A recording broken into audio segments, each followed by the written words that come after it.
Hello সবাইকে, it's me বৃষ্টি and welcome to my another mini vlog. So তোমরা যারা বাগুইটি এরিয়াতে থাকো তাদের জন্য আমি একটা আজকে দারুণ মোমো দোকানের সন্ধান নিয়ে এসেছি। অ্যাকচুয়ালি তোমরা যারা বাগুইটি এরিয়ার মধ্যে থাকো তারা জেনে থাকবে যে রঘুনাথপুরে বাজার কলকাতা, মেট্রো বাজার, ফ্যাশন সিটি এরকম অনেক ধরনের পরপর কিন্তু মল রয়েছে। আর এই শপিং মলগুলোর পাশেই কিন্তু অনেক বড় একটা বলতে পারো আড্ডা জোন বা ফুড জোনও বলতে পারো, এরকম কিন্তু রয়েছে। অনেক রকমের ফুডের দোকান রয়েছে এখানে। তো ফুড শপগুলোর পাশাপাশি কিন্তু তোমরা এখানে যে মলগুলো রয়েছে সেখান থেকে কিন্তু ফার্স্টে তোমরা শপিং করে নিতে পারো। আর শপিং হয়ে গেলে তারপর কিন্তু তোমরা ওখানে আড্ডা দেওয়া থেকে শুরু করে অ্যান্ড বিভিন্ন রকমের তোমরা কিন্তু ফুড ওখানে পেয়ে যাবে। তো যাই হোক, তো আমি চলে গেছিলাম সেদিন সেই মলগুলোতেই ভিজিট করতে যে কী কী কালেকশানস এখানে এসছে। বাচ্চা থেকে বড় সমস্ত রকমের কিন্তু কালেকশানস তোমরা এখানে অ্যাফোর্ডেবল প্রাইসেই পেয়ে যাবে।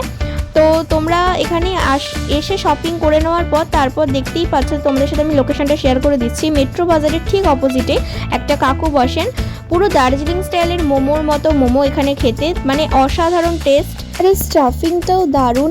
সো আর দেরি কেন, তোমরা এখানে চলে আসতেই পারো মোমো খাওয়ার জন্য। অ্যান্ড ভিডিওটা কেমন লাগলো তোমরা অবশ্যই আমাকে কমেন্ট করে জানিও। ভালো লাগলে একটা লাইক করে দিও অ্যান্ড আমার চ্যানেলটিকে সাবস্ক্রাইব করে দিও।